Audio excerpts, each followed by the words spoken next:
Jā, sveiki! Šodienas semināra tēma par tāmēšanu un projektu vadību, izmantojot programmu Excel Manager. Ar mani droši pēc semināra varat sazināties vai nu e-pastā vai zvanot. Esmu uzņēmumā BIM risinājuma speciālists, līdz ar to atbildu par vairāk kā 20 dažādām BIM programmām, kas šobrīd Latvijā tiek arī aktīvi izmantotas. Par pašu uzņēmumu tātad BIM Solution nodrošina gan pasūtītājiem, gan projektētājiem un būvniekiem realizēt BIM projektus, sākot no programmatūras un tehniskā atbalsta, kas ir tāds pamatvirziens, ar ko uzņēmums ir sācis, līdz beidzot ar BIM konsultācijām, vadībām un koordinēšanas pakalpojumiem, ko nodrošinām Baltijas valstīs. Un līdz ar to, jebkurš BIM objekts, kas tiek būvēts, mēs nodrošinām vai nu koordināciju, vai nu konsultācijas, lielākos objektos arī ekspertīzes pakalpojumus. Līdz ar to droši, ja startējat kādā iepirkumā, noteikti ar mums sazināties, palīdzēsim ar savu kompetenci un startēt arī. Un kā trešais virziens ir BIM meistarklases. Ļoti aktīvi apmācam nozari pēdējos 5 gadus un rīkojam gan praktiskas, gan individuālas mācības lielākās, mazākās grupās, bet tas pamat uzsvars ir praktiskās mācības. Līdz ar to šobrīd ir tā, ka šīm mācībām ir pieejams arī Eiropas fonda atbalsts. Līdz to noteikti izmantojat, droši sazināties, un mājaslapā tātad BIM meistarklases, kur ir tiešie kontakti un kā saka, droši rakstat ziņu un tad jau saziņu. Šodienas tēma tātad par Excel Manager, profesionāls rīks tāmēšanai un risinājums tieši izmaksu vadībai un būvniecības projektos. Un tas, kas ir zīmīgi, kad ir šai programmā integrācija gan ar Archicad, kas ir arhitektu vadošā platforma Latvijā, gan Tekla Structure, kas ir būvkonstruktori, gan arī MS Project un Oracle, kas ir nozares rīki, kā, protams, arī Autodesk Revit. Tā kā vadošie rīki šajā programmā ir integrēti, līdz ar to ļoti vienkārši jums būs šos apjomus tālāk apstrādāt jau programmā. Es esmu uzlicis tādus pāris punktus tieši iegūmi Latvijas tāmētājiem, un viennozīmīgi tādi 3 galvenie punkti, ieviešot šo rīku, būtu konkurētspēja pasaules līmenī. Jo, ja jūs strādājat ar tām pašām metodēm un programmām, ko izmanto pasaulē, kas ir tāda numur 1 risinājuma šajā industrijā, tad līdz ar to tāmētājs ir krietni līmeni augstāk, jo viņš izmanto tieši tās pašas rīkus, ko izmanto, nezinu, Singapūrā, Dubajā vai kādā citā lielajā projektā, kas ir miljardu projekts pasaulē.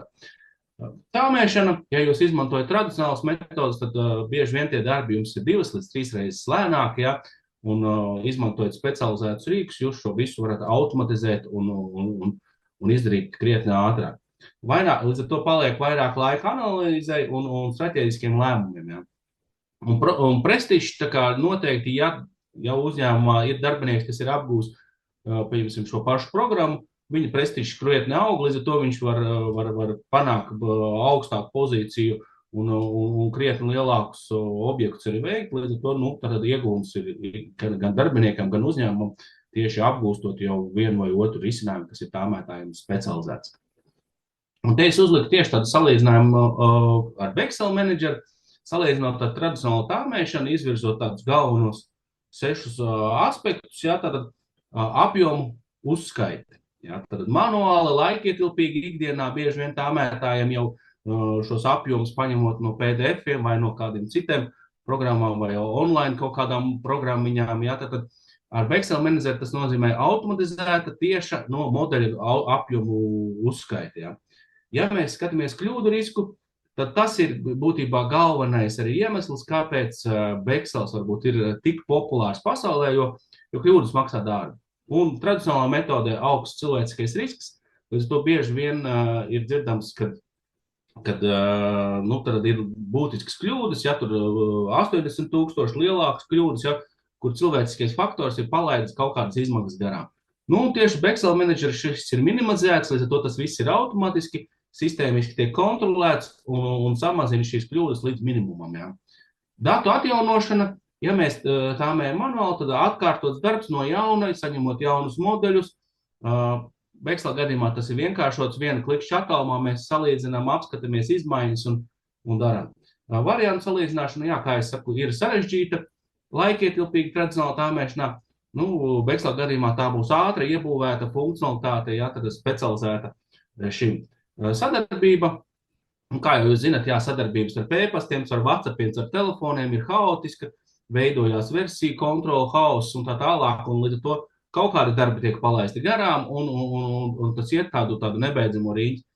Vekslā gadījumā tā ir vienota platforma visai komandai, kur visa komanda tātad var strādāt vienotā datu vidē un jau strādāt ar aktuālām revīzijām un tātad vienmēr aktuāla informācija.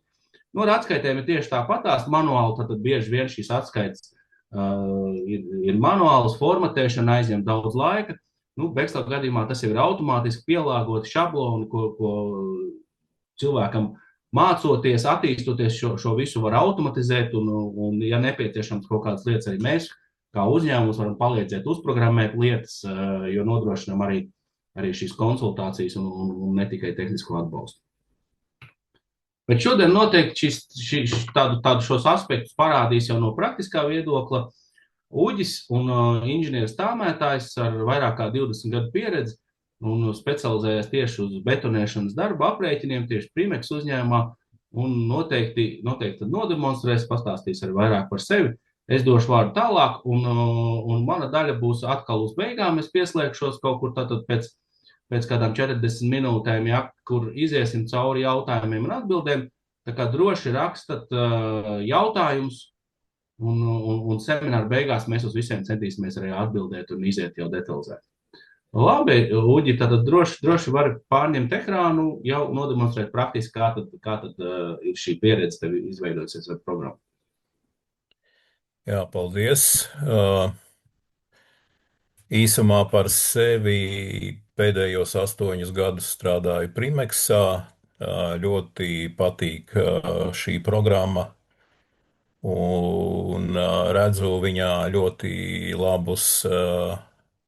labus ieguvumus tieši celtniecības uzņēmumam, kas līdz ar to nodrošina no pasūtītājā pietiekoši labu kvalitatīvu attieksmi.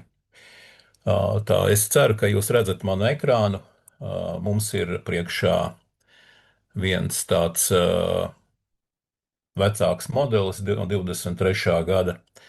Viņš ir nesakārtots, nevisai kvalitatīvs, bet kā mēs visi zinām, kad nu, ar tāmētājiem ir tā, ka nevienam jau tur baigi neinteresē sakārtots, nesakārtots, nodošanas datums ir tad un jātiek ar to galā. Īsumā šodien pastāstīšu par to, kas ir programmā pieejams un pašas elementārākās lietas, kā programma strādā un kā mēs varam tikt līdz aprēķinam. Tātad vispārēju projektu informāciju varam iegūt šeit. Mums atverās loks, kurā mēs redzam kaut kādu projektu versiju, projektu informāciju, paši varam salikt dažas statistikas ģenerāli un vietu, kur atrodas projekts nepatīk, nomainam. Šī vietā varam izvēlēties valūtu, kāda mums nepieciešams, ja strādājam dažādās valstīs, kā tas ir Primexā. Nomainām, un mūsu aprēķinos parādīsies automātiski tā valūta, ko būsim atzīmējuši. Mūsu gadījumā tātad Latvija nomainām, parādās mūsu pašu eiro, ok, un varam doties uz priekšu. Tad, kad mēs atveram modeli, tad mums par lielu pārsteigumu normāla teksta vietā ir cipariņi, zvaigznītes un nav nekāda apraksta.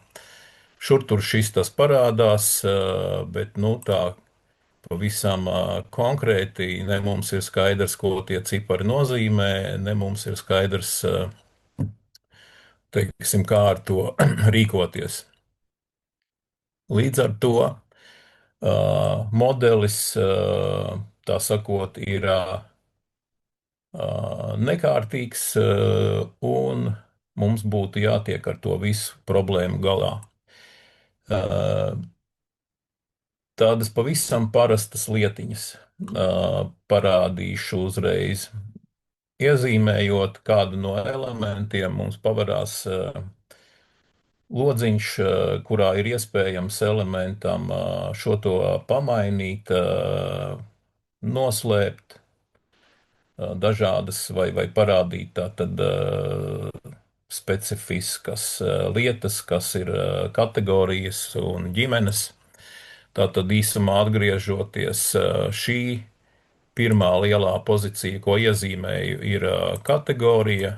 Visas, kas ir apakšā, ir ģimenes.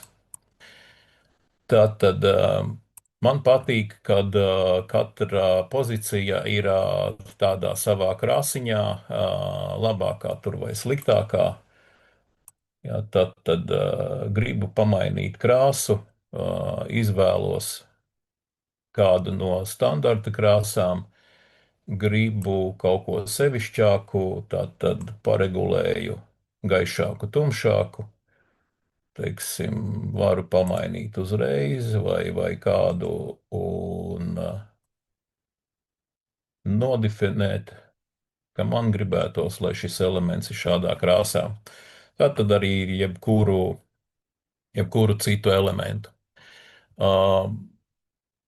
Logi, kas atrodas šeit, parasti ir dažādi atkarībā laikam no tā, kurā programmā ir modelis veidots. Tad šeit tad labāks variants ir perspektīvajā, šeit tad ir sliktāks citā, bet var arī būt otrādi. Šodien mēs izmantojam perspektīvu, jo tas vislabāk attēlo šo modeli. Ļoti jau laba lieta ir tas, kad varam pamērīt katru elementu, kas ir svarīgi, jo tātad nevienmēr mēs varam paļauties uz to, ko mēs redzam, un līdz ar to ir nepieciešamība nokontrolēt, vai izmērs attiecīgais ir pareizs. Kas man ļoti arī patīk šī programmā, ja, kad mēs varam izveidot attēlu, tāpat tās kā parasti datorā notiek print screenā, un viņš mums, tā sakot, parāda, izveidosim nosaukumu, tur paraugs saglabājās, un mēs redzam konkrēto attēlu tādu, kādu mēs redzam modelī. Varam, protams, arī iezīmēt konkrētu elementu, kad gribam, ja, un tā tālāk. Vēl viena ļoti jauka lieta, kas man patīk, kad izslēdzam visu ārā, gribam tikai kolonas, nu, tā tad ieraugam tikai kolonas. Gribam tikai sienas, ieraugam tikai sienas. Līdz ar to mēs konkrēti uzreiz varam kārtīgi pārbaudīt, izsekot modelī, saprast, kas kurā vietā atrodas, un ir labs pārskats. Lai mēs varētu tā konkrēti, vēl viena laba iespēja, ko piedāvā Excel Manager, ir custom breakdowns, kurā tu vari atlasīt visus nepieciešamos elementus, vai ģimenes, vai kategorijas, kuras, teiksim, tev ir nepieciešams pārbaudīt, sastrukturizēt. Iespējams, tā kā tev ir vēlme vai kā vēlās pasūtītājs. Nodemonstrēšu mazliet, kā tas notiek. Tad atlasīsim sienas, paņemsim kategoriju un uzreiz sastrukturizēsim pēc sienām. Generēt. Ok, mums parādās tātad visi elementi, kas atrodas kategorijā sienas. Tātad uz pozīcijas uzliekot, mēs uzreiz automātiski redzam, iezīmēsim lielāku, lai ir redzams, ja tātad dzeltenā iekrāsojās visi tie elementi, kas mums ir iekrāsoti arī šeit. Līdz ar to būtībā mēs automātiski ieraugam, kas ir zem šiem skaistajiem cipariņiem atrodams. Uh, bet mums tagad būtu tā kā jātiek klāt visam, kas mums, tā sakot, ir nepieciešams. Lai mēs to varētu izdarīt, mums, tā sakot, vajadzētu sagrupēt visus šos elementus, kuri ir atrodami modelī, lai mums neviens nepazūd un visi ir, tā sakot, piesaistīti aprēķinam. Mēs to darām caur šo pozīciju, kas saucās atlase, un tas notiek aptuveni ļoti vienkāršā veidā. Tas notiek šādi. Paņemsim jaunu pilnīgu atlasi, tātad jauns koferīts, jaunā atlase, viens. Un mēs, tā sakot, gribēsim sagrupēt elementus, visus tos, kas ir betonēšanā, un elementus tos, kas ir atsevišķi, kas nav betons, bet kas mums ir putuplasts, radona membrāna, geomembrāna, minerāla vate un tā tālāk. Līdz ar to mēs jaunajā atlasē veidojam struktūru, piemēram, šādu.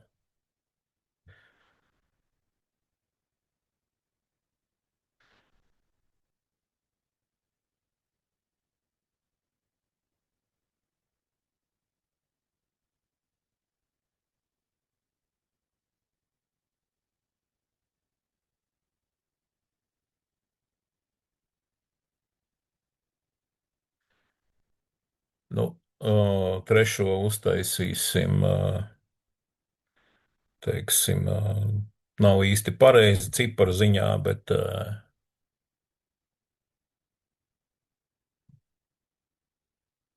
pašlaik mums ar to pietiks. Tātad, kādi mums ir varianti? Tad, kad mēs izskatām modeli un saprotam, kā elementi ir uzbūvēti, sagrupēti un salikti pēc līmeņiem, tad mēs arī varam veidot savu sistēmu. Nu, piemēram, pieņemsim tā, izņemsim ārā un atstāsim tā sienas pamatus. Labi, sienas neieliksim. Ieliksim tagad pamatus un plātnes, kas elementus ir atlasīsim. Tātad pats elementārākais veids, kā atlasīt, ir, tā sakot, caur kontroli ieliekam pamatu daļas un pasakām mūsu konkrētā gadījumā pamatu pēdas un pasakām, ja kad izkritā, ka es gribu šos elementus iekļaut iekšā tātad šī grupā. Un es pasaku, kad iekļauju lūdzu, negribu iekļaut, labi. Jā, pareizi.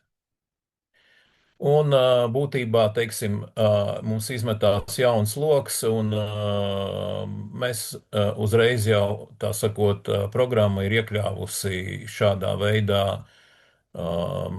elementus, kas ir atzīmēti modelī. Izveidojam nosaukumu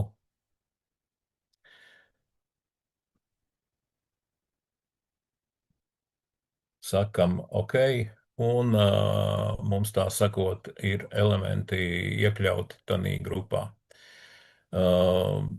Taču ir viena problēma ar šādā veidā nesakārtotā modelī. Mēs netiekam klāt beigās pie tiem apjomiem, kas mums pamatu pēdām betonēšanā būtu vajadzīgi. Kā mēs redzam, šī modelī nav armatūras, ir tikai skaisti uzzīmēti klucīši, un tas mums būtībā arī viss. Lai šīs pamatu pēdas arī iebetonētu, mums ir vajadzīgi veidņi. Līdz ar to būtībā mēs pārējām pie ārkārtīgi svarīgas daļas, kas ir visa noteicošā, lai mēs varētu sagrupēt un sakārtot modelī lietas. Tātad mums labajā pusē ir tāda daļa kā atribūti, un šeit mēs redzam, pieņemsim, iezīmētā elementa, ko esam dzelteni iezīmējuši, pamata dimensijas un to informāciju, kas mums ir iekļauta IFC modelī, viņu, tā sakot, eksportējot no kādas no programmām, Teklas vai Revita vai kā. Piešķirti ir specifiski numuri, līmenī ir nosaukums ierakstīts un tā tālāk. Lai mēs principā varētu skaidri saprast šim elementam, piemēram, visu nepieciešamo, mums nāksies izveidot jaunus atribūtus. Tātad tas darās šādi. Atribūta vārds. Tātad mēs izdarīsim tā, lai mums katram elementam būtu tādas 3 atbalsta vietas vai 4, kuras pie atlases mums būtu radītu tādu situāciju, kad atlasot elementu kopas, mēs varētu pilnīgi precīzi paļauties uz to, ka tieši tie elementi, kuri mums ir nepieciešami, ir tiešām atlasīti un salikti attiecīgajā struktūrā. Tātad pirmām kārtām es izveidošu nosaukumu kā tādu, pamati rodu jaunu grupu, nepievienoju kādai esošai. Tātad, jo tā būs arī mana kā tāmētājā atbildība, un nozīmēju atribūta tipu kā tekstu un uzrakstu pamatu pēdas. Kas mums notiek? Pēc šādas darbības mēs tiekam klāt jaunai grupai, tātad tāmētājs, un mēs tiekam klāt jaunam atribūtam.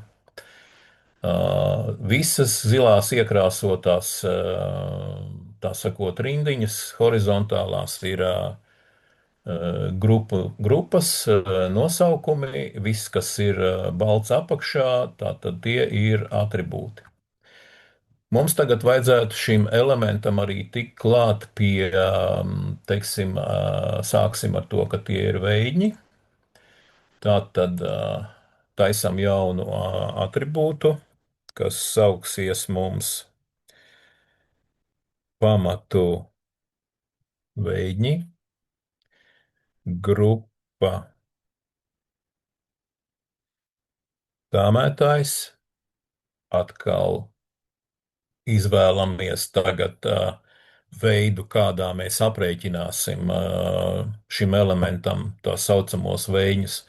Es izvēlēšos laukumu,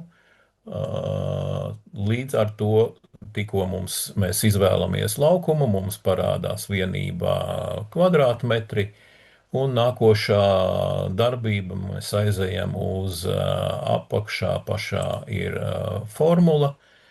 Un, lai mēs tiktu klāt elementa veidņiem, mēs iezīmējam funkciju elements, un šī laukā izveidosies pamazām formula. Tātad, lai mēs tiktu pie laukuma, mums ir jāsareizina augstums ar garumu un platumu. Tātad dubultklikšķis, reiz, iekavas, garums, mums būs 2 garumi, plus 2 platumi, iekavas ciet, pārbaudam, paskatāmies, vai viss ir kārtībā. Ok, ok. Tā tad esam tikuši pie konkrētā elementa pamatu veidņiem. Tā kā modeļos bieži ir situācija, kad armatūru iestrādāt modelī ir ļoti darbietilpīgs process, tad bieži parasti to nedara, bet dara pakāpeniski bet rēķināt dod, tā sakot, uz priekšu. Līdz ar to mums būtībā arī vajadzētu tikt pie šī armatūras apjomā. Nu, tad, kad mēs novienojamies ar savu vadītāju par kaut kādu pieņēmumu, teiksim, pieņemsim, ka šim elementam ir aptuveni 55 kg uz kubikmetru armatūras, varam veidot, tā sakot, kārtējo atribūtu. Armatūra.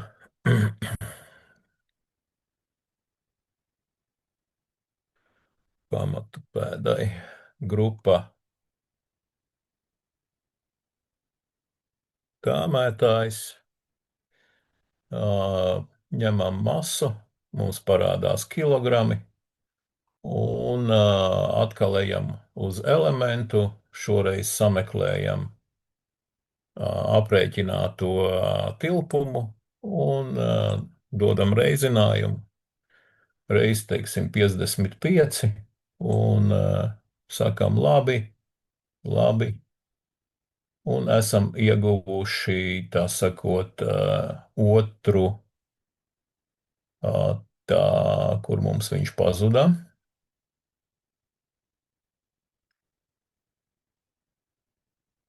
Viss kārtībai. Tātad esam ieguvuši armatūras daudzumu. Kas mums būtu vēl konkrēti šī projektā svarīgi? Mēs redzam, ka šī ēka tiek un šie pamati būvēti 3 dažādos līmeņos. Tātad, tā kā mēs veicot aprēķinu nezinām parasti no kura līmeņa būvēs, ko būvēs paralēli, tad ir ļoti labi arī izveidot, tā sakot, priekš sevis vēl vienu atribūtu, kurš nosaka, kurā tad līmenī atrodas, teiksim, attiecīgais projekts. Tad mēs definēsim, ka šis ir 1. līmenis, tātad 2., 3. Līdz ar to, teiksim, veidojam kārtējo atribūtu, kuru es vienkārši nosaukšu līmenis, kāmētājs, atkal iezīmējam tekstu un pasakām 1. līmenis. Ok, un mēs tā tad iegūstam, ka mūsu izveidotā atribūtu sistēmā attiecīgajam elementam ir 4 atbalsta punkti.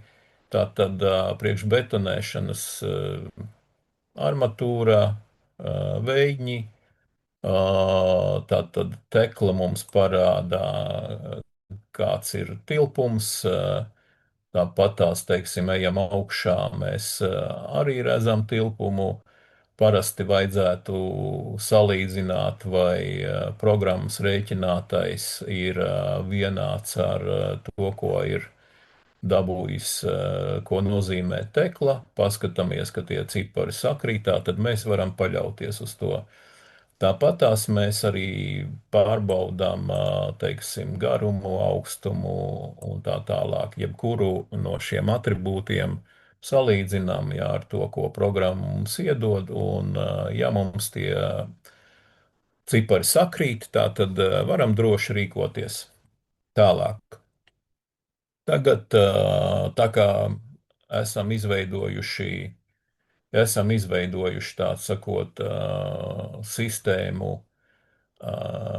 pēc kura varam atrasīt konkrētu elementu, es iezīmēšu, teiksim, šo grupu un izveidosim saiti šai grupai ar šo konkrēto elementu. Tātad viens no labākajiem veidiem, kā sakārtot šo atlases, ir arī šī daļa, kas saucās IFC parametrs, kurā ir būtībā šeit norādīti, tā sakot, kaut kādi izmēri. Šeit ir līmenis, nosaukums, un mums būtībā līdz ar to pievienojot šos atribūtus, mēs varam atlasīt tiešām konkrēti to elementu, kādu mēs esam iedomājušies, ka tanī grupā ir jābūt. Tātad tas notiek šādi. Pirms pārbaudīšu, ja tad, kad tā kā es jau šo projektu esmu iepazinis, ja tad uzreiz pateikšu, ka šim elementam pirmais cipars 300 nozīmē elementa augstumu. Ja, tad augstums programma saprot, ka šī konkrētā gadījumā pēdas biezuma. Varam sākt, tā sakot, atlasi. Lai mēs nekļūdītos, es parasti, jo tas ir drošāk, tātad dubultklikšķis uz atribūta parādās loks, un es parasti viņu kopēju šo tekstu, saku OK, un es gribu jaunu, tā sakot, atribūtu, jaunu atlasi veidot, un es pasaku, ka gribu pēc elementa. Atribūta vērtība, tātad es nosaukumu ievadu izlec nosaukums, teksts, lietoju parasti vienāds, bet šeit ir tādas opcijas, tātad numurs, vēl kaut kāda vienāds, nav vienāds, saturs sākās, beidzās, vienu no un tā tālāk. Bet šī vienādā ir tieši tā, kas vislabāk tomēr manā skatījumā un pēc pieredzes norošina, kad ies konkrēti uz to elementiem, kam ir šāds nosaukums. Tātad ok, uzrakstam atkal pamatu pēda, teiksim, ierakstīšu, kā viņas dimensijas, tagad otro minēšu, neatceros, tā tad 300 būs mums augstums, milimetri, un mums ir būtībā pats pirmais solis ir izdarīts. Tātad, bet ar to nepietiek, jo tagad izslēgsim tagad ārā, ieslēgsim šo elementu. Viņš it kā ir atlasīts. Ja? Tā izlabosim viņam. Bet rādās, ka mums ir divi elementi. Tātad, lai mēs tiktu uz konkrēto elementu, mums ir jau jāpapildina atlases process. Tātad, pirmkārt, nākošais, teiksim, vienāds ar tāpatās meklējam atribūta nosaukumu, atzīmējam pirmais līmenis. Ok, ok. Ok. Un tagad, kā mēs redzam, pietiek ar otro, kad jau ir atlasīts konkrētais elements. Tomēr, lai mēs tur virzītos tālāk, labāk ir izveidot arī trešo atlases elementu, jo viņš pēc tam palīdzēs mums kārtīgāk tikt pie aprēķina. Atkal drošības pēc paņemu, nokopēju, labais taustiņš, labojam, sakam vienāds,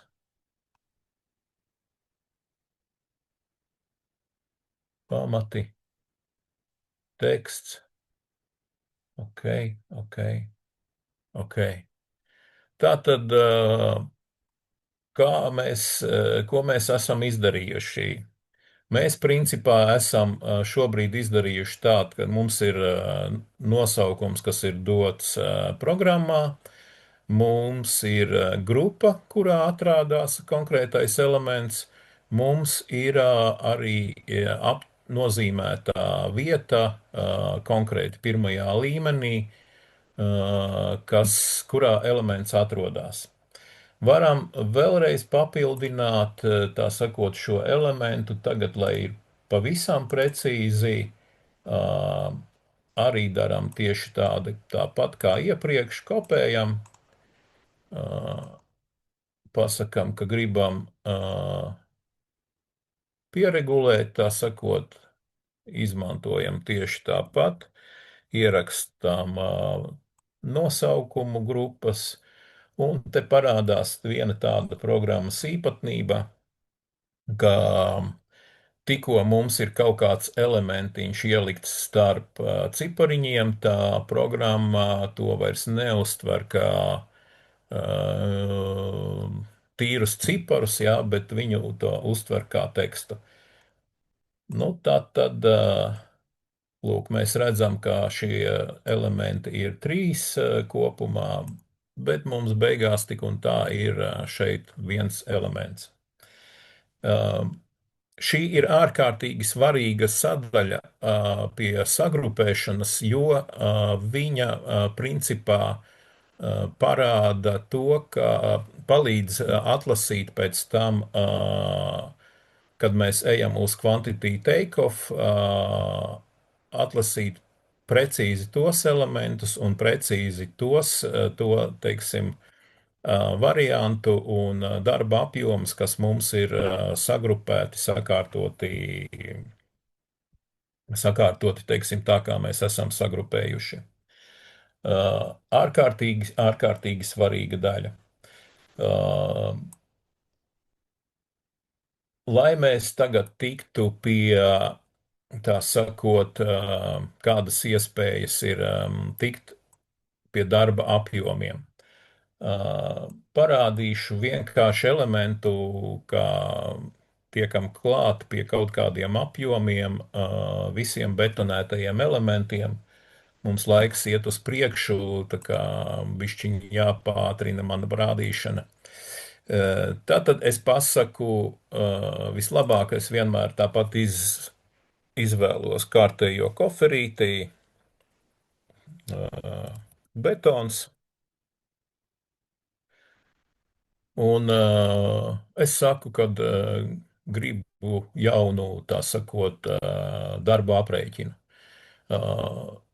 Izvēlamies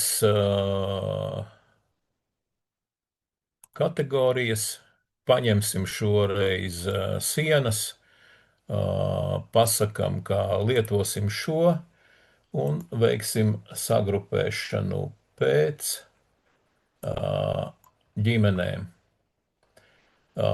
Spiežam radīt, un tā tad mums ir jauns izveidojies koks, un šeit atrodas visas sienas, viss kategorijā sienas, viss, kas mums tur ir.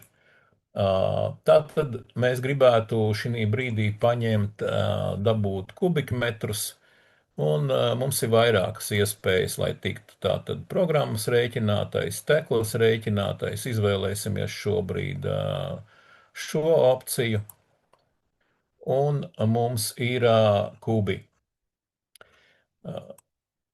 Tātad automātiski, kad pasakām OK, mēs tiekam klāt katram elementam pie kubikmetriem. Ja mums būtu, teiksim, nepieciešams tur tikt klāt pie veļņiem un citiem, mēs, protams, ka varam papildināt un pateikt, pieliec man vēl klāt, teiksim, tur virsmas laukumu. Ja, tad viņš parādīsies, ja jūs iezīmējat konkrētu elementu. Konkrētam elementam, ja būtu grupā, tad arī visiem pārējiem tiktu klāt. Tā tad uzreiz automātiski parādās visi elementi. Kas ir ļoti labi, ka es varu uzreiz eksportēt visu šo kopumu uz Exceli, un man Excelī parādās 3 lapas, kur ir viss sastrukturizēts un sakārtots, un es varu izmantot no Excel tieši to lapu, kurā man vislabāk der. Tā, pāriesim jau uz sastrukturizētu modeli, tad parādīšu, kā izskatās šis pats modelis, kā viņš ir sakārtots labāk vai sliktāk. Tātad es biju izveidojis savu atlases kopu, aprakstīju viņu, cik vien iespējams ir precīzu. Tātad visās kategorijās, jā, un līmeņos ir salikts, sakārtots. Otrais, trešais līmenis, visi elementi ir salikti pēc darbu, teiksim, veidiem, jā, atdalīts putuplāsts, ieliekamās detaļas, geomembrāna, kolonas un tā tālāk. Un mēs principā šo pašu esmu, tā sakot, izveidojis arī šeit. Kā tas ir noticis? Tad, kad es gribu izveidot jaunu darba apjomu, man parādās atkal iespēja no iezīmētiem elementiem vai jaunu. Jauna man piedāvā šīs iespējas. Es paņemu, atzīmēju, ka man gribās no šejienes, un eju tieši tādu procesu, kā rādīju iepriekš nesakārtotajā modelī. Un atzīmēju visas tās pozīcijas, kuras man gribētos lietot. Ja. Tad paņemsim, izveidosim tādas. Šoreiz es saku, ka es gribu grupēt pēc atlases kopas. Es tagad pasaku tā 5. Iezīmējam šos. Turpinam iezīmēšanu. Nē, atvainojos, labāk būs to darīt šādi. Jo savādāk būs problēmas.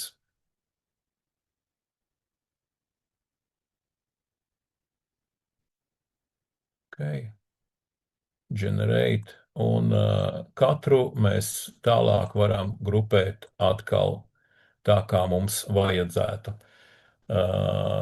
Ok, mums beigās iznāk ļoti skaista sastrukturizēta sistēma, kā tāda pati, kā mums ir šeit.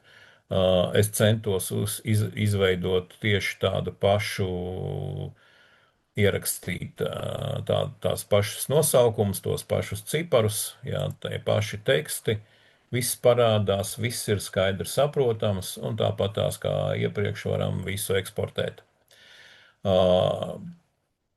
Ļoti labs variants ir arī šis iebūvētais Microsoft Project, kurā mēs varam izveidot tādu grafiku priekšprojekta vadītājā, kāds mums ir sagrupēts šeit. Ar visiem tiem pašiem nosaukumiem un tā tālāk, un tā tālāk. Kas vēl ļoti labi klāt ir tas, kad mēs varam šeit redzēt gan starta datumu, gan beigu datumu. Mēs redzam kopējās izmaksas un mēs redzam kopējo elementu skaitu. Un principā pavarot visu vaļā, mēs pilnīgi precīzi varam izveidot tādu grafiku, kādu mums ir, kādā mēs reāli būvēsim. Un tā sakot, noteikt, cik kuram elementam vai elementu grupai mums ir nepieciešams laiks. Kas ir ļoti labi, tā sakot, tikko mēs varam izveidot opciju, ka nospiežot uz kādas no šīm pozīcijām, tad mums parādās visi tie elementi, kas mums ir šī izdarīti, jā, iekļauti. Select elements. Tad mums negrib strādāt.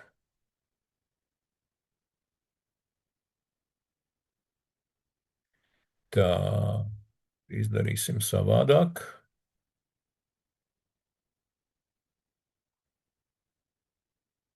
Lūk. Tātad iezīmēju grupu, jā, un man parādās viss, kas ir iekšā grupā. Tāpat tās arī principā būtu jābūt arī katram elementam.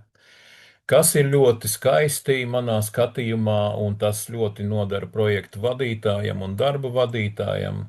Tātad labajā pusē mums ir vairāki logi, jā, tātad kas mums te notiek, tātad atribūti, iezīmēto elementu kopu, viņiem materiāli un, tā sakot, papildus informācija. Tātad rekur mums visas šīs te, kas attiecās uz betonēšanu pamatlietas, mēs ieraugām viņu izmaksas. Pavelkam tālāk materiāli, algas, mehānismi un, vārdu sakot, kopējās izmaksas. Tā kā programmā pamatbudžetu pilnīgi noteikti var iegūt. Un viņu redzam grafikā. Ārkārtīgi svarīga nākošā sadaļa ir tāmes struktūras izveidošana.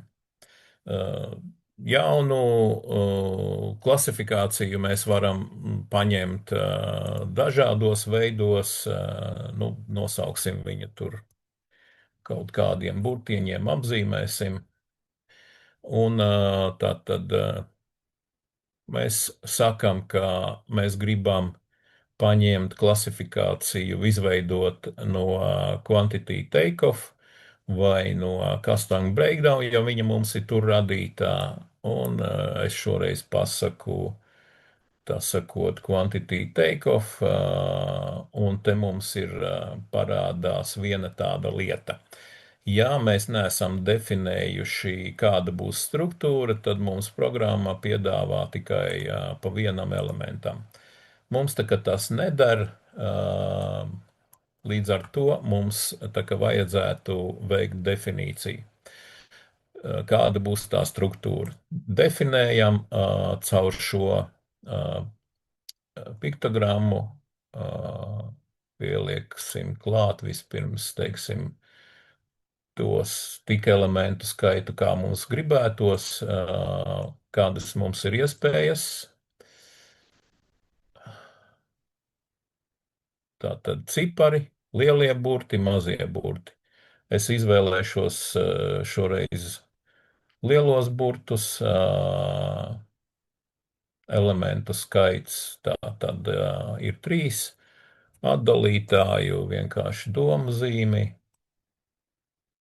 tur otrā būs numuri, nomainīšu uz 2, trešā būs atkal ieliksim lielos burtus, lai mums viņi ir 3. Tā samainīsim atdalītāju, lai visur ir vienādi.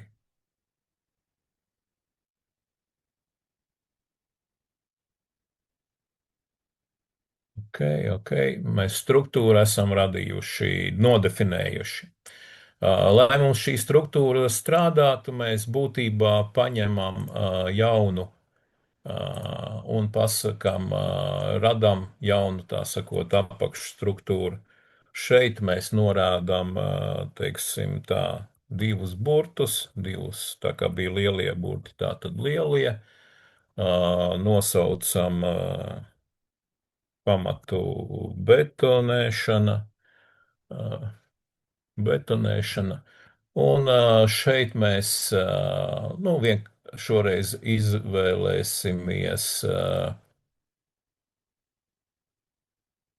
izvēlamies tilpumu, ieliekam materiālu vērtību, ieliekam darba vērtību, ieliekam kaut kādu mehānismu vērtību un radam vienu, tā sakot, jaunu elementu. Tātad šeit mums parādās kods, šeit mums parādās nosaukums, tā kā mums šeit nav pievienot elementi, tad būtībā mums parādās tikai vienības cena, ja vienam elementam, vienam kubam. Kā tas izskatās ļoti sakārtotā, tātad mums ir būtībā izveidota tāda struktūra, vienības cena, nosaukums, tur laukums, masa un piesaistītie elementi. Kā veidojās piesaiste, tūlīt elementāri parādīšu. Ejam no general, kur veidojam vienības cenu uz mappings, un šeit tieši tāpatās kā iepriekš izveidojām atsevišķu vērtību un piesaistam tieši tos atribūtus, kuros mums ir ieliktas vērtības, un papildus ieliekam arī speciāli tos atribūtus, kur pasakam, ka šī vērtība ir jābūt vienāda, piemēram, ar šahtām, un tad mums ir attiecīgi konkrētie elementi iekļauti, kuri mums ir attiecīgajā grupā nepieciešami. Tātad, jebkurā uzņēmumā būtībā ir iespējams izveidot savu sistēmu kodos un aprakstīt normāli tekstos un izveidot standarta vai budžeta vienības cenas, ar kādām var uztaisīt ātri budžetu. Detalizētā tāmē, protams, kad ir jāpiestrādā, bet principā labākais, ko šī programma piedāvā, tātad nākošā projektā, ja man tas ir nepieciešams, es varu eksportēt gan šo cost editor sistēmu, gan arī, tā sakot, jebkuru citu sistēmu. Kā tas notiek? Tātad ejam uz lielo apzīmējumu un pasakām exchange, gribu eksportēt.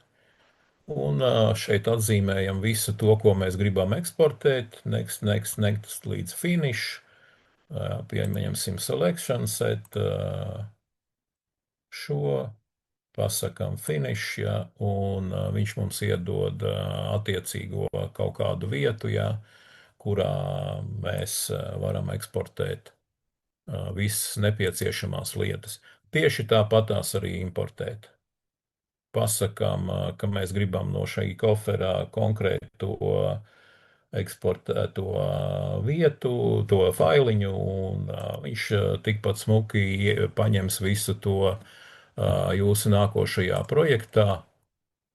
Un jums attiecīgi pieņemsim, kad selection sets vai custom breakdown vai quantity takeoff būs vienkārši jāpaņem, jāpiekārto. Kāds ir vēl viens ļoti lielisks šīs programmas, kas man ļoti patīk, teiksim, iezīmējot, mēs varam ieraudzīt visu to, kas mums ir, tā sakot, iekļauts nu, atribūtus, ja, un ko mēs esam aprēķinājuši. Uzliekot uz elementa, ja mēs redzam, ka tās ir sienas, attiecīgais izmērs, un tā tālāk, un tā tālāk. Pagaidām rāda nulles, tūlīt parādīšu, kā to var dabūt gatavu. Tātad labais klikšķis uz ekrāna, izvēlamies viewpoint, šeit mums ir tā sakot standartiņš krāsas un viss cits, jā, tad es tagad gribu pateikt, ko es vēlos attēlot, izņemu ārā vai ielieku iekšā, gribu elementa nosaukumu, konstrukcijas kopējās materiāla, TDD.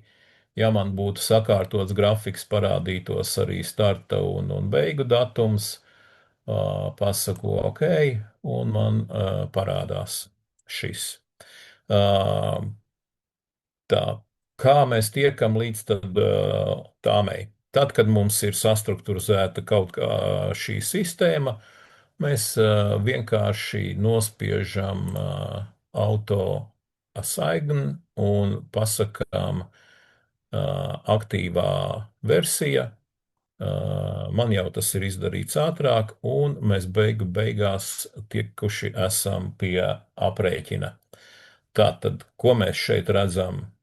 Apjomu, elementu skaitu, vienības cenu, materiāli, darbs, nosaukumi un kodi. Ko mēs vēl te varētu klāt? Nerādīšu kā, jo katrai uzņēmumam ir sava pieskaitāmo, tā sakot, sistēma, bet mums ir iespēja uziet uz virsraksta, nospiest labo taustiņu, un mums parādās kolonu izvēle. Tātad pavelkam, lai mums ir skaidrs, ko mēs te varam, un tātad izčakojam, ko mēs īsti gribam ieraudzīt savā tāmē. Tātad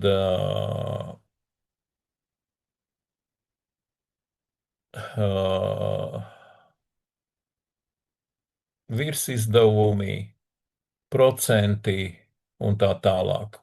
Katrs no šiem, teiksim, nospiežot jums parādīsies šeit attēlā. Un jūs varēsiet līdz ar to būtībā, ja iekļausiet attiecīgajā sistēmā attiecīgos virsizdevumus, parādīsies kolonas, kuras jūs gribat redzēt, un beigās, protams, arī nomainīsies gala summas. Tagad vienkārši pavisam parasti, kā mēs tiekam tālāk, jo vairāk vai mazāk šis būtu katra uzņēmumā iekšējā informācija, Un pasūtītājiem mēs, protams, ka nerādītu visu to, kas mums šeit ir iekšā, ko mēs esam uztaisījuši. Priekš tam mums ir, tā sakot, Excelis. Mēs varam eksportēt uz Exceli un tur noslēpt visu, ko negribam. Jā, tāpat tās mēs, protams, ka varam arī pateikt, ka noņem man lūdzu tās un tās kolonas, jā, un pirms eksporta uz Exceli un eksportējot neparādīsies. Šeit es vienkārši uztaisīšu tā dokuments save. Viņš jau mums viens tāds ir. Pieliksim klāt vēl vienu burtu. Ok. Un viņš mums tā sakot parādā vietu, kur mums ir tātad dokumenti, mūsu Excelis.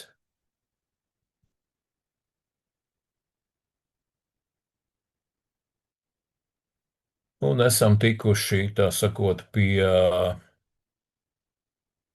tāmes ar visām tām rindām un kolonnām, ja, kas mums ir. Un būtībā, teiksim, nu, slēpjam to, ko gribam noslēpt, un rādam to, ko varam noslēpt. Gribam noslēpt. Ja? Tātad tas būtu īsumā viss par visām pamatdarbībām un lietām, kas attiecās uz programmu. Principā, tad, kad uzņēmumi iekšā esat vienojušies par kaut kādu savu sistēmu, saviem standartiem, viņus var uztaisīt, kas ir Excel menedžerā, kas, protams, ir diezgan piņķerīgs un pailgs darbs, bet tā kā programma atļauj visu eksportēt un importēt, ko esat radījuši, tad visos nākošajos projektos pat ja jums ir atšķirības, jūs varat piekārtot un sakārtot krietni ātrāk un būs mazāk kļūdu, mazāk pārpratumu. Un jūs kā tāmētājs varēsiet krietni labāk un kvalitatīvāk paskaidrot gan projektu vadītājiem, gan vadībai, kas kurās pozīcijās ir iekļauts, kāpēc esat izvēlējušies tādu vai citādu cenu. Un principā viss ir redzams. Īsumā viss. Paldies par uzmanību. Lai jums visiem veicās. Jā, es skatos, ka ir jautājumi. Tad vēl, kā saka, noteikti uz šiem atbildēsim. Tad par jautājumiem. Jā, es varbūt uzreiz viņu pēc tam ieslēgšu, lai to ģeru var izlasīt. Bet tā, kā tiek importēti modeļi programmā? Vai tas notiek caur IFC, vai tiek ievietot oriģinālu failu, pieņemsim, Revit failu varētu ievietot? Tāds ir jautājums. Principā notiek importēšana no IFC. Tas ir vislabākais variants. Pats galvenais jautājums visā šī procesā, protams, ir tāds, kad cik daudz atribūtu modelētājs ir pievienojis elementiem. Līdz ar to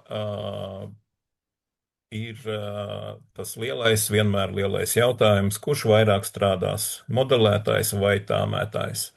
Ja modelētājs nav iekļāvis daudzas info, kas tev kā tāmētājam liedz piekļūt pie darba apjomiem un cipariem, nu tā tad tev viņš ir jādara. Ja tev ir tātad modelētājs iekļāvis, tev ir krietni vieglāk. Es varbūt tās vēlreiz pievienošu attēlu, ekrānu, ja, jo tas laikam prasa bišķiņā parādīt. Tātad, kas mums notiek, ja, kad mēs gribam atvērt kādu modeli? Ja? Tātad mums ir divi varianti. Mēs sakam open, vai ja mums jau esam vēruši vaļā, tad visus pēdējos modeļus būtībā mūsu gadījumā 10 programma tev piedāvās. Un tev ir nospiežot uz šeit, jā, tu tiec klāt tam, ko tu esi pēdējais, tev vienmēr parādīsies šeit. Ja tu gribi citu modeli, atveram Open un meklējam, kurā vietā tu, tā sakot, esi viņu ielicis un atver šo IFC failu vaļā. Pa taisno laikam nekas vēl pagaidām nenotiek, cik Tur, es zinu. tur droši vien tas jautājums bija starp Open, kādu failu formātus viņš standartā ņem pretī. IFC.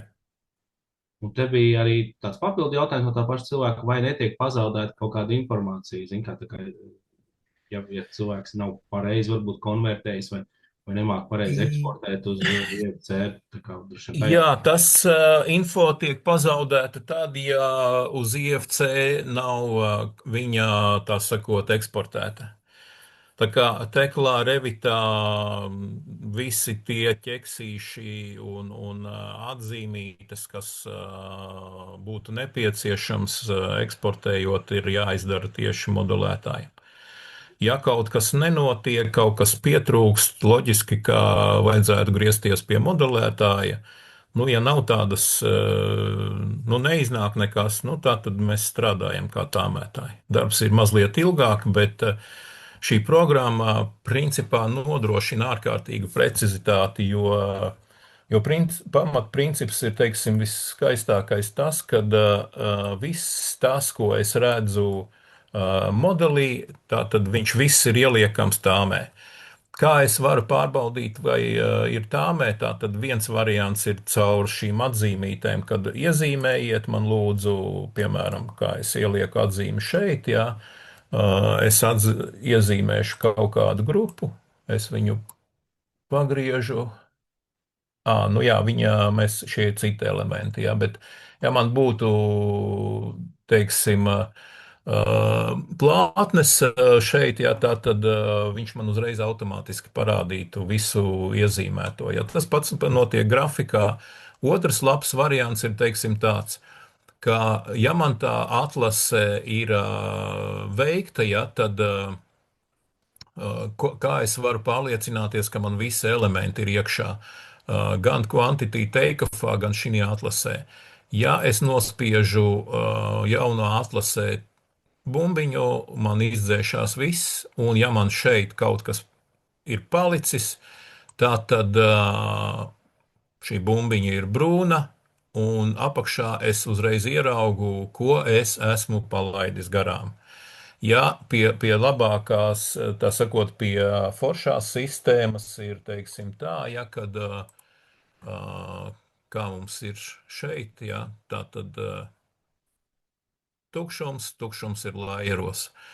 Vēl varu pārbaudīt, aiziet uz šejieni, ja man ir, teiksim, bijis custom breakdown, ir radīts, ja tā tad visur šeit man ir skaistas baltas bumbiņas. Visu esmu iekļāvis. Pats elementārākais veids, kā pārliecināties, ka viss ir iekšā. Vēl tādi jautājumi, īstenībā pat papildinoši. Te ir jautājums par tādu tavu pieredzi, vai ir sanācis tā, ka daudz pieminēja par teklu kā rīku, bet vai ir sanācis saņemt modeļus no nezinu, AutoCAD vai SolidWorks programmām, jā, kas nav, kā saka, tik specifiski IFC formātā. Ar tādiem ir bijusi pieredze vai tavā gadījumā nav? Manā gadījumā tiešām nav bijusi.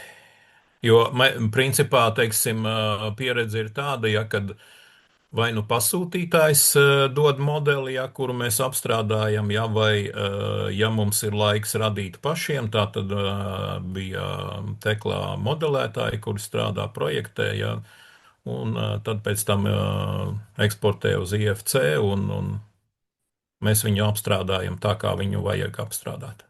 Jā, tad tas jau noteikti tāds var detalizēt pārformulēt man, vai ja tas ir aktuāli, tad var, protams, ar programmu ražotāju kādi ir plāni, bet viss noteikti jau iet uz atvērtā failu formātu un pareiziem eksportiem. Otrs jautājums, vai Bexel menedžers spēja automātiski noteikt tērauda profilus šķērsgriezumus, sastādīt tabulas materiālus apjoms pa profilu. IP 140, HEP 220 grupām, pilnīgi automātiski atpazīšanas režīmā. Tāds jautājums. Man nav nācies ar skandināvu modeļiem metālu, teiksim, ieraudzīt, bet pēdējo modeli, ko es redzēju šogad Latvijā, kas ir Latvijā izstrādāts un IFC failā, tad tur visiem elementiem metāla konstrukcijā bija visi atribūti, kas ir ar nosaukumiem. Tā kā mums, teiksim, ir tāda situācija, ja pieņemsim, ieliksim. Labi, ok, ieliksim šādi, ja. Te arī mēs ieraudzīsim. Ja, tie paši atribūti būtībā ir arī metāla konstrukcijām, tātad tām pašām T veida sijām.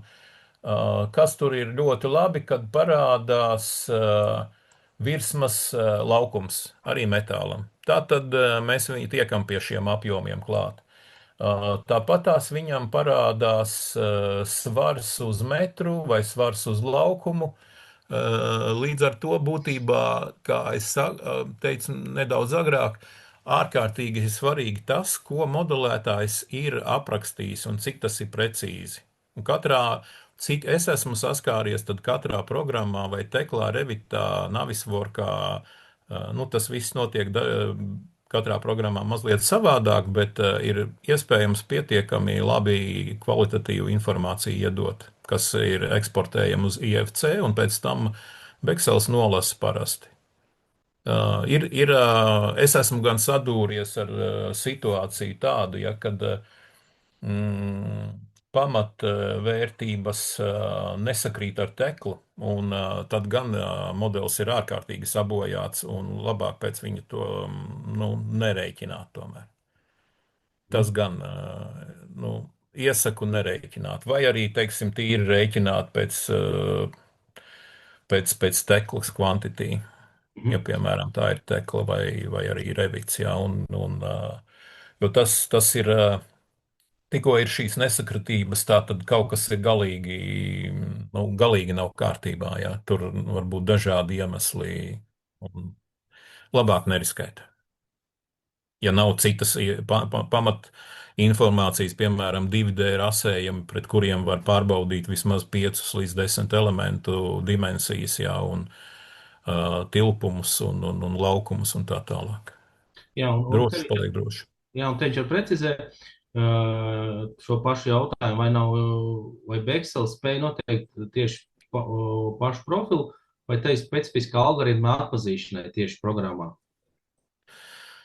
Neatbildēšu, bet nav bijusi tāda pieredze, kad stipri pēdējā laikā nav. Man liekas, ka profils, ja es zinu, ka teklā ir šie elementi, tā tad vajadzētu būt, ka principā varētu Beksels pats viņu automātiski uzrādīt pa kaut kā. Es varu nokomentēt, es biju vienā seminārā, kur pa Beksela algoritmiem un visu to programmēšanas valodu stāstīja kaut kādas 3 stundas. Katrā ziņā viņiem no tā visa ir ļoti daudz, tā kā mūžu laikā, kā saka, varbūt ar mākslīgā intelekta palīdzību to visu var apgūt. Jo Beksels jau, zin kā, ir lielai pasaules objekti, tas ir miljardu objekti, tur visu figurē Beksels. Un tur jau ir šī programmēšana, tur ir speciāla konsultācija biroja, kas arī programmēšanas biroja, kas tos visu programmē. Bet tas jau nav tāds, visdrīzāk, kā saka, Latvijas biroja ikdiena, ja, un ar tādu nopietnu programmēšanu, ja, visdrīzāk nesaskarsies. Vēl tāds jautājums, vai sanācis komunicēt ar projektu izstrādātājiem, ja modelī ir nekorekti kvalificēti vai neizprotami elementi, ja, tā kā tieši tādi nekvalitīvi modeļi un tādā ziņā? Skandināvijā tā kultūra ir tāda, ja kad vairāk vai mazāk viņi iedod to info un tiec galā.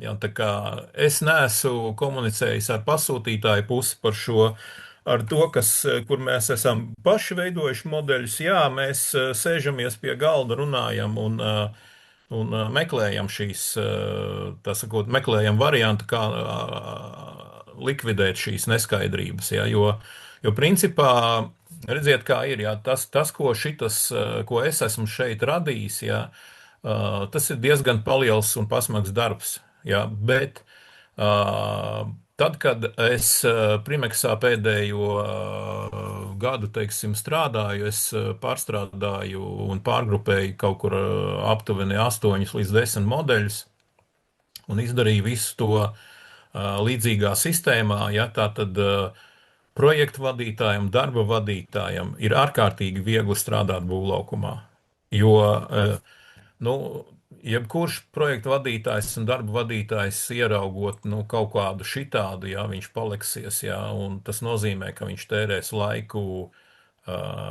saprast, kas vispār šitas tāds ir. Ja viņam ir būtībā lūk, šādi apraksti, jā, un viņš izveidots precīzi ar dimensijām, jā, pilnā pamatā apjomā ir, teiksim, un viņš redz, cik elementi ir iekļauti, jā, un tā tad iezīmējot, mēs uzreiz ieraugam, jā, kad mums ir šis te. Ja, tad viņam ir ārkārtīgi viegli arī stāvēt pretī pasūtītājiem un runāt par to, kas tad mums ir papildus darbs un kas tad mums ir līguma darbs. Mm. Ja, tad pavisam elementāras skaistas lietas, ja, kur uzliekot programmu uz ekrāna, mēs ļoti ātri tiekam skaidrībā par darba apjomiem. Nu, ja mums ir skaidrība par darba apjomiem, tad mums ir skaidrība par naudu. Mm. Es vēl te, kamēr jautājumu šobrīd nav, es vēl te gribu pāris tādas būtiskas lietas pastāstīt. Kā viena no būtiskām lietām ir tā, ka, protams, mēs šodien nevaram izstāstīt visu, un Uģis aktīvi mums arī palīdz ar praktiskajām mācībām. Tad ir tā, ka nākošā praktiskā mācība, kur Uģis 2 dienu garumā no rīta līdz vakaram stāstīs par šo programmas praktisko pielietojumu, ja? Jo stundas laikā mēs varam tā, kā saka, iziet pa diagonāli cauri. Tad būs mums birojā Dēļielā un ir 70% Eiropas finansējums. Līdz to divas dienas jūs varat šo programmu apgūt praktiski, ja, un apgūt sākot no modeļu savietošanas ar divrasējumiem, apjomu iegūšanu, atribūtu izveidošanu, elementu grupēšanu.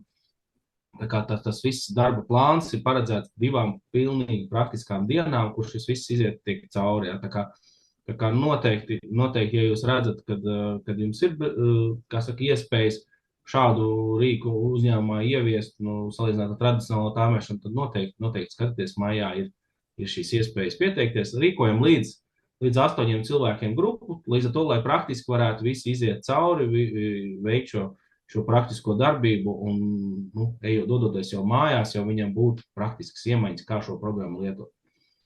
Un vēl tāds svarīgs notikums, kas šogad plānojas Baltijas līmenī, rīkosim BIM fórumu, lielāko fórumu tīri vēsturiski šajā reģionā par tehnoloģijām, kas ir būvniecības nozarē un mākslīgā intelekta funkcijām. Līdz to brauks uz Latviju vislielākie ražotāji no Eiropas, ja, demonstrējot savus jaunās tehnoloģijas un tieši jau mākslīgā intelekta funkcionalitāti. Tā kā tiekamies klātienē 6. novembrī. Manā pusē es vēl tādu pēdējo, kā saka, ķeksi varu par jautājumiem apskatīt, bet tā es redzu, ka uz visiem mēs esam atbildējuši. Un tad jau paldies visiem un tiekamies BIM fórumā. Ja kādi jautājumi droši rakstat zvanat un semināra prezentācijas nosūtīšu šīs dienas laikā. Liels paldies, Uģi. Tad jau uz tikšanos vēl, kā saka. Patā. Jā, paldies visiem, jauku dienu!